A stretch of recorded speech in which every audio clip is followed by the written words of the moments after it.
In a world of 350 billion movie podcasts, two chumps have decided that now is the time for cult movies to engage in combat.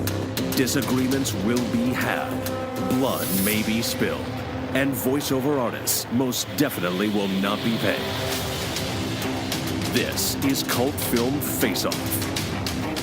Hello and welcome to Cult Film Face-Off, episode 43. With me, as always, is Chet Roivas. Hello. And I am Nick Leonard. In this episode, we are looking at two noughties lycanthrope-themed films. Brotherhood of the Wolf from 2001, directed by Christophe Gans, and Neil Marshall's Dog Soldiers from a year later in 2002.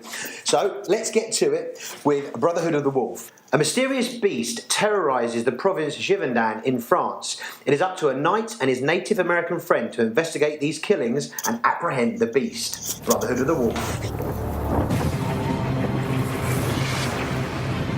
Behind a veil of riches and reason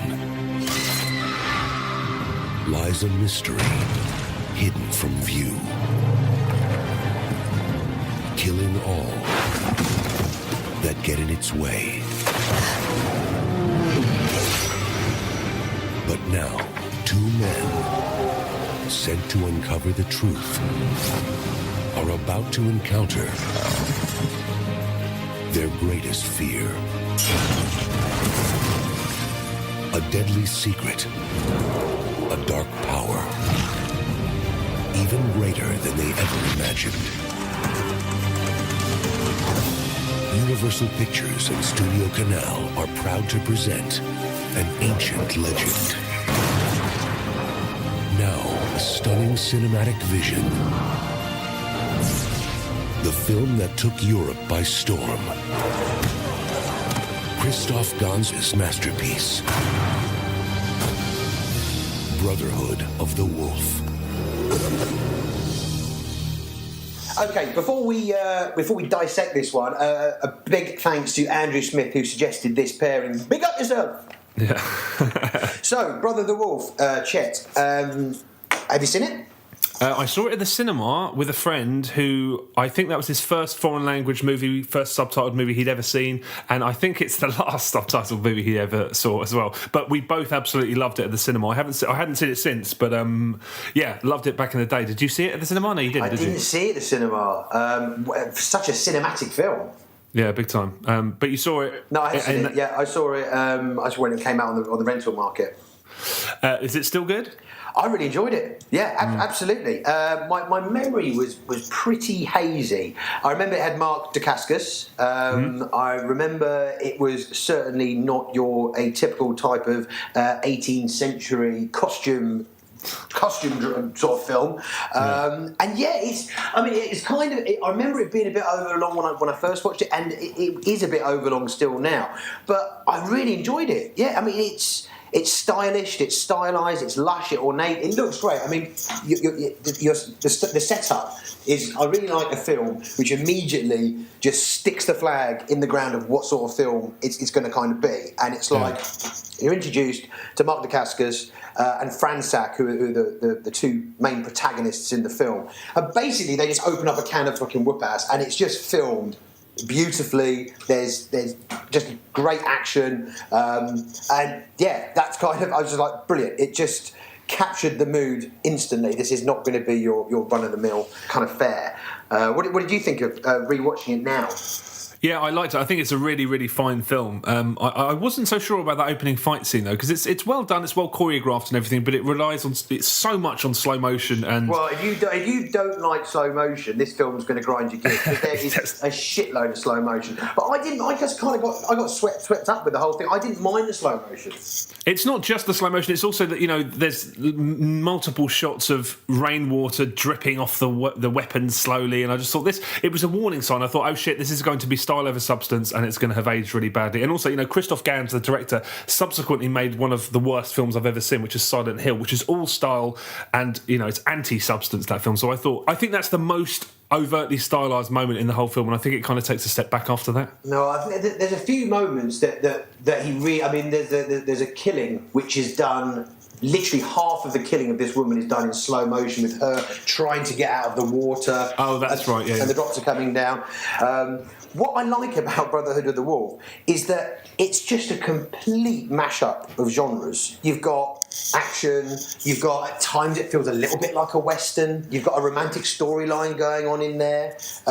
It's just, I mean, it's just a proper genre mashup. There's erotica in there, there's horror in there, and it's just done by a guy. You can see Christophe Gans is a guy who's just in love with a lot of these genres. There's a lot of kind of tropes that he pulls up. For instance, in martial arts films, there's a reoccurring theme in martial arts films is that when a character's ally, friend is killed, spoiler alert, he goes on like a revenge rampage, but he takes on fighting style of Manny, and even the look of Manny as well. He paints his face in the kind of the tribal way. That's the thing that's done in old school martial arts films time and time and again, and I really like that. When I sat down to watch this film, I took note of the running time, and I thought, wow, I don't remember it being like what is it? It's almost 2.5 hours, is it? 2.25 hours I think or so? it's definitely 2:10. It's definitely over 2:10 mark. Yeah, I don't recall it being that long, so I automatically started watching it thinking, what would I cut out? At first I thought maybe we could lose the wolf hunt at the beginning, but that does actually serve a purpose. And then the sex scene came along and I thought, you could chop this, but it is actually a dramatic scene that actually serves a purpose. So I don't think this actually wastes any time, so I don't hold it against it. That I don't think you can actually cut a whole lot out of this film without harming it somewhat. So I actually think it's long for a reason.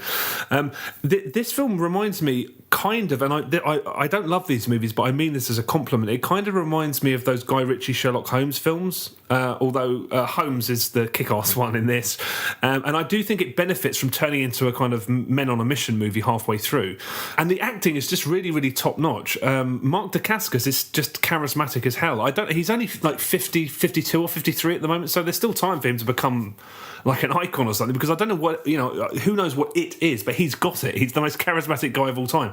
And there's some really terrific scenes in it I absolutely love. I remember loving it in the cinema, that scene where they use those sort of trio of traps to try and trap the beast. It's the highlight that when they're trying to capture the beast with these with the various rigged traps. Kind of almost was a head nod to Predator, isn't it? Right. But they've done it on a much grander scale. And it's so much better, the fact that it just kind of comes out of nowhere. You're not showing them going through all the sort of details of them setting up. It just comes wham out of nowhere. I thought that was a really exciting bit. And yeah, like you said, I love the sort of almost silent sequence where De Fonseca goes fucking ham on everyone after Manny dies. That's a really great. It's a great scene. Just really full of atmosphere. Really well acted. Just great hand-to-hand action.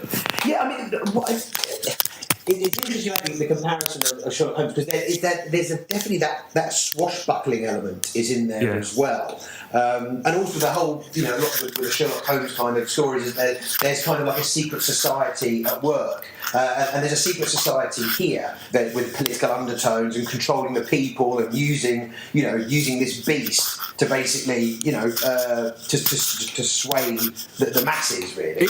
It is old fashioned. There's romance, there's adventure, there's a bit of the government corruption and intrigue and stuff like that. It is also one of the most brazen attempts I've ever seen for a French film to sort of emulate, to try and beat Hollywood at its own game, so to speak. But I think it's a success on that level. I always have a problem. I mean, the clue's in the title already, but I do think it's kind of. I think it's always a cop out when there's some big clandestine conspiracy and there's this big. I think that never. It always just kind of feels like a cop out. But this one kind of does rush through that shit. It's not kind of lingered upon at the end. No, I don't think it's too extreme at all. I mean, I don't mind that, because it's very much got this pulp adventure aesthetic, and I just found it so entertaining. I think it's just if you're a genre fan, you are just going to love this movie, because it just traverses all these genres and pays great lip service to all of them. It's just a really enjoyable film. Yeah, it is. I mean, and it's quite twisty and quite unpredictable. Vincent Cassel's great. He's a perfect. The part was tailor made for him, because you never know. He plays a great sneering arsehole. But because you're never sure how good he is, and then you're never sure how bad he is. You never know what his deal is completely, and he's great at playing off that. And I think it was a great reveal as well. It's, he's got there. I kind of like the fact it was kind of, he has this twisted attachment to his sister, but he's also got this twisted attachment that he's hiding this this deformed arm with these like ghetto hoochie fingernails under his armour. And also, there's a lot in terms of the camera used as well. There's loads of kind of like nice long POV shots. I mean, he's just great. I think he's just great behind the camera, Christophe Gans. Yeah, it's a very handsome looking film, and it's one of those movies that just on paper should not work in a million years. I mean, it shouldn't work at all. Not at all, but it really does. Which is it's kind of out there in its own. There's nothing like Brotherhood of the Wolf. I mean, there is, but they're all terrible. But not French. Well, I mean, but I think I could probably name something that's vaguely. I mean, something that's this ambitious and this trying to be this many things at once. I mean, movies like this are almost always utterly terrible. Well, exactly. That's what I'm saying. There's nothing I can't think of any. It's such a huge budget. It's so ornate. It covers all these genres and doesn't fall flat on its face. Yeah. Another thing that I think is amazing about it is that as I was watching, I remembered so many things. I watch movies that I can't remember a week later. So much of this had stuck in my head since whenever it was 2001 when I first saw it. So that's impressive in itself. But yeah, a terrifically entertaining film. Something that just should have been a colossal. I mean, it feels like it should have been a horrendous turkey, but it's not. It's not at all. It's just terrific entertainment. Yeah. I mean, the only thing I would like to add to this is the score is really fantastic. By Joseph. Joseph Leduca's score is amazing. It's filled with subtle tension. It's a blend of classical and horn arrangements, but it's at times eerie, mystical, and it drives the action set pieces really well. I mean, it's one of those soundtracks that I've went onto iTunes and I'm like, I bought it. It's fucking great. Yeah, no doubt. Oh, I was going to mention how cool the blowing up of the pumpkins with the musket scene was. I just love that. Just they're blowing the shit out of these massive pumpkins with muskets and tomahawks. It's just fucking great. It's peppered. It's a film peppered with like just great moments. I agree. Right. Okay, so let's head to our next film, which is Dog Soldiers, directed by Neil Marshall from 2002. A squad of British soldiers find themselves stranded in the Scottish wilderness after a training mission turns into a living nightmare. Dog Soldiers. One of the most explosive, brutal, and purely enjoyable horror debuts since The Evil Dead. Genuinely frightening. Jaws, Aliens, and Predator with a werewolf twist. Come on! Absolutely brilliant. Thrilling. Mind your tongue! Exciting. Scary. I don't scare that easy. And funny. I'm sold. A horror film with bite. You are. Sold! I'm in the closet! A bitch of a werewolf movie. Waiting! Dog Soldiers. It'll blow your house down. Right, Chet. So, Dog Soldiers. Obviously, you've seen it. When was the last time you've seen it? I think I haven't seen it since DVD, so it's been quite a while. Probably 10 years at least. What about you? I think I saw it slightly more recently than that because I first watched it on DVD. But I remember there was a stage where it was just being played a lot on early morning ITV. So Dog Soldiers, 2018. What did you think? I thought it was really, really excellent, a really, really good, really, really fine debut. Yeah, I mean, I thought it was pretty terrific when I first saw it, and I think it still holds up really, really well. You're in good hands really early. I mean, there's the great opening with Kevin McKidd's character being established, but after that, there's the scene of the main characters, the squaddies, just arguing, and it's really, really authentic. The dialogue's so fast and so barbed that you can't even keep up with it. But it sketches those characters in almost one scene, and then immediately after there's a scene. My eyes rolled initially because I'd forgotten it. But Sean Pertwee starts talking about that. When he lost a friend in combat. Oh man, I don't. The USS Indianapolis Jaws head nod. I really didn't mind that because Sean Pertwee's he's just so charismatic and engaging, and he's so obviously riffing on Quint from Jaws. I actually really I just ate it up. So did I, but what I said is when it started out, I just thought this is just it is about character as well. It establishes his character for the rest of the film, so I thought that was actually really good. But initially I thought, oh god, here we go, I lost a friend in the war and I'm a mess because of it. I love the camaraderie between that group, that squad of soldiers, and especially the relationship between Sergeant Harry, Sergeant Wells and Private Cooper, brothers in arms. It's just brilliant. And Sean Pertwee and Kevin McKidd are just great actors. Yeah, everyone's really good in it. Yeah. Rewatching it, I'm so glad that it stood the test of time really well. And I was really worried that, due to them being a lot of practical effects, that they wouldn't have aged so well. But the practical effects have really held up well. The wolves, aren't really revealed in their full glory until quite far down the line. But I think the wolves are really good creatures. There's really good creature design there. Did you watch the Blu-ray version? Yeah, I watched is it? Fuck! I can't remember what the company's called. Is it Shout? Is that on yours as well? Shout, yeah, the proper Blu-ray that was very recent. They've done I think as good a job as they can, because I don't think it was great. It wasn't. I think it was shot on 16mm in the first place. Well, I think what they've done. I think Neil Marshall was involved in the transfer because it's so much better than the DVD. In the DVD version, from what I remember, there was no blacks. There was no cut. They couldn't render the colour black very well. So the werewolves were really exposed, and they weren't really skulking around in the darkness. The image is still a little washed out and misty on the Blu-ray, but it's way better than the DVD. It kind of looked like there was remnants of dry ice everywhere, and it looked like a really, really sloppily done transfer, which made the werewolves look terrible. So yeah, it looks way better now. The illusions sort of goes on much longer than it did.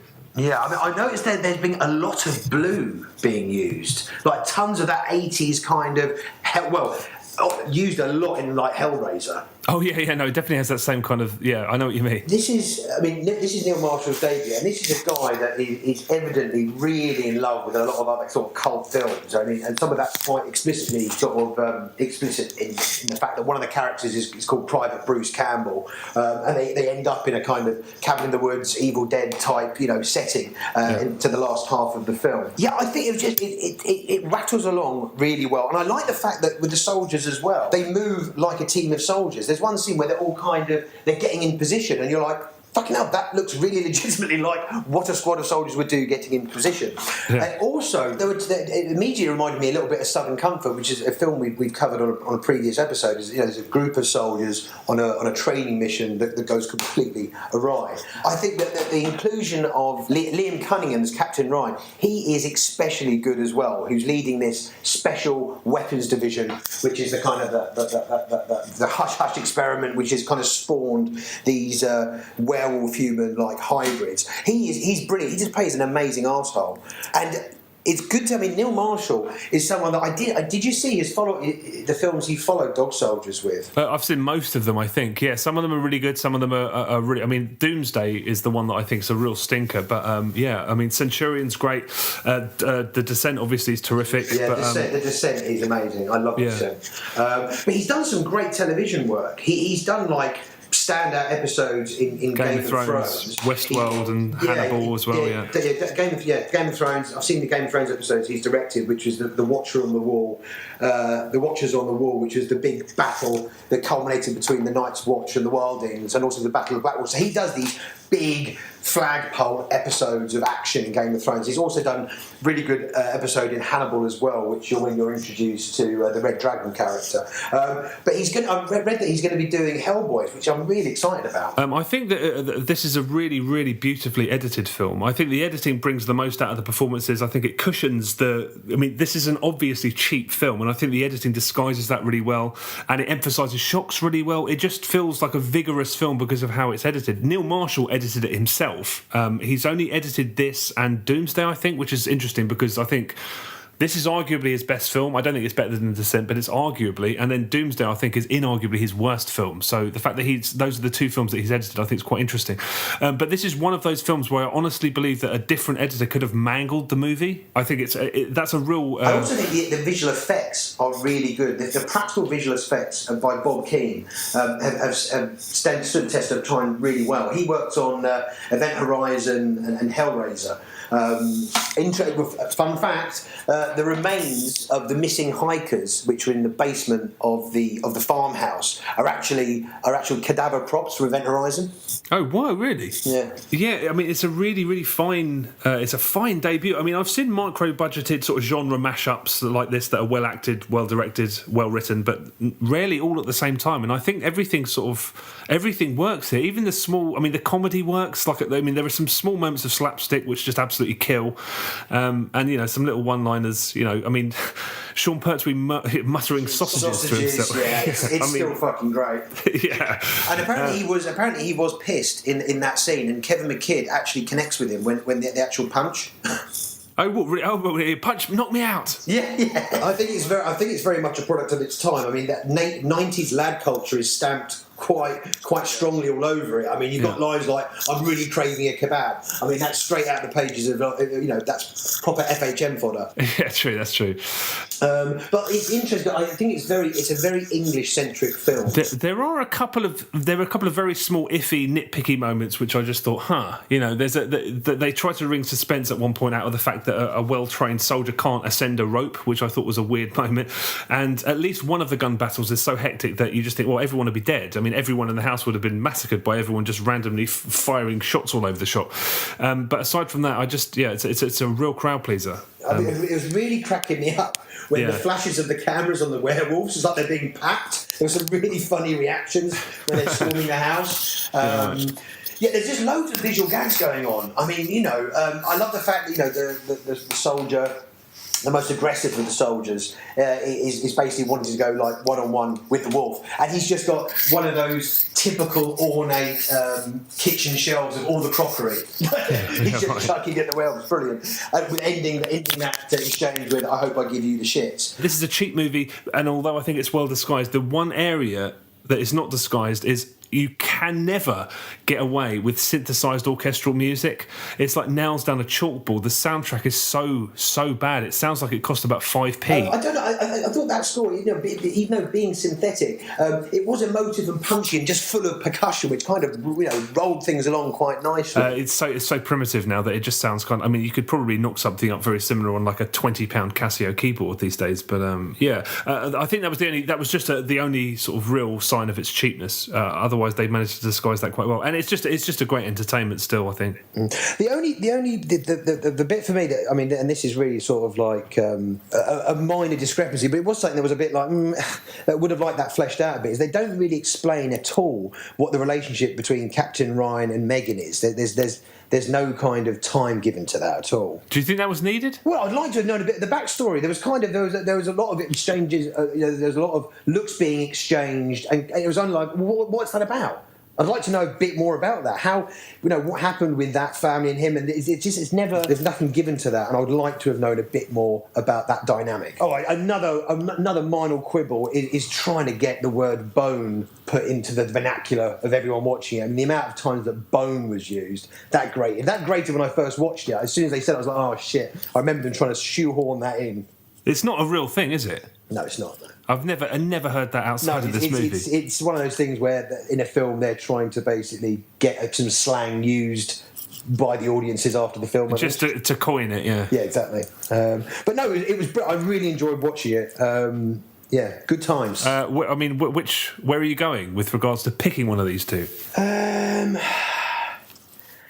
This is tricky. I was really one of those things where I didn't really have a clear victor. They're such different movies. Yeah, have you got any idea where you're going? I mean, I just had a big question mark, really. I didn't know which way to go.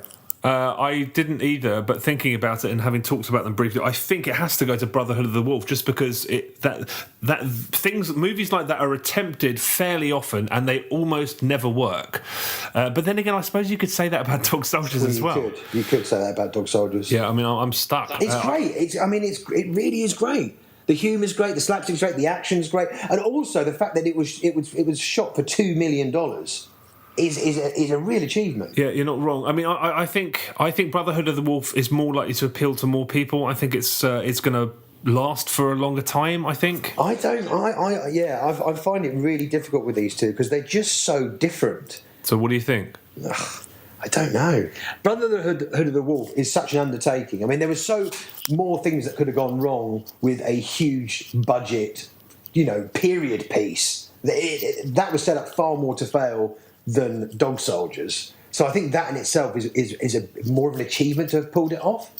So in that respect, I'll go Brotherhood of the Wolf. Yeah, so that's your final answer, is it? Yeah, let's go Brotherhood of the Wolf. Yeah, I mean, I think they both should win, but this is it. I don't like. Really, it's one of the. It's one of these situations where they're both great movies. It feels kind of picking one against the other feels a bit. They're both deserving of a victory.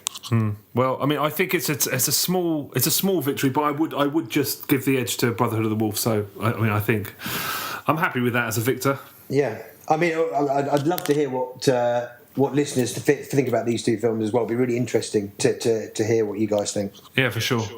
Okay, wicked. Well, look, that wraps things up for another episode. Thank you so much for listening to us. You can catch us on Twitter, Facebook. The episodes are being cut and are up on our YouTube channel as well. And we'll be back in a couple of weeks with another episode. Take it easy. See you later. Ciao.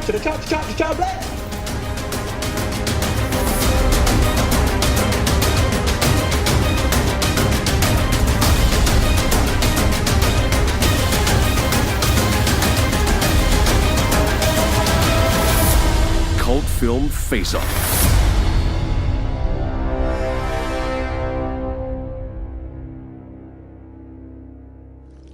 I want to know what scares a Sarge. Piss off, man. Nothing scares a Sarge. I don't know about that. I thought I'd never see my wife again. Scares the shit out of me. That and those little things that make your skin crawl. And the hairs stand up the back of your neck. You mean like Spoon? No, there's one thing, actually, in particular that I remember till the day that I die. Yeah, it's back in '91, just before my unit was flown out to Kuwait to mop up the last pockets of resistance. Me and this young fella called Eddie Oswald decided to go and get a tattoo done to commemorate our first trip into the desert. I remember Eddie. He was a stocky hard case with a broken nose and a bong eye, eh? Yeah, that's him. Good-looking fella, big hit with the ladies. Anyway, me and Eddie, we went and had a few drinks. We had a lot of drinks. And we went down to the tattoo parlour and I got a desert rat done. And Eddie, being Eddie, wanted something with a bit more meaning. And being a bit of a believer, he said that his soul still belonged to God. But his flesh was way beyond redemption. And it was up to Satan to save his skin. So he got this fucking great laughing devil tattooed right on his arse. Anyway, about 6 days later, we were making a regular sweep along the Iraqi border. And Eddie, poor fucker, triggered an anti-tank mine. Yeah, we all saw it happen. I mean, he was on point. White, blinding, lightning flash and a fucking deafening crack. And by the time we picked ourselves up off the deck, Eddie was... he was gone. Just bits and pieces of him. It's all that remained. This big fucking red circle, 100 metres. I'll tell you something, lads, it really puts things in perspective when you have to scoop your mate up with a shovel and stick him in a bin bag. Anyway, the thing that really did our nuts in that day was when you came across a bit you recognised. Bit of ear, toe and nose, a tooth. The thing that really freaked us out that day was when Left-Hand Charlie found a bit of Eddie with a tattoo on. I mean, everything else was burnt to a crisp, covered in claret, all mushed up, pulped up. Not this bit. This bit was perfect. And there's old Nick chortling his fucking arsehole off at us. So you could say that Eddie was right. That Satan did indeed save his skin, just not all of it. Or you could say that Eddie was just unlucky. Either way, it taught me to keep a very open mind.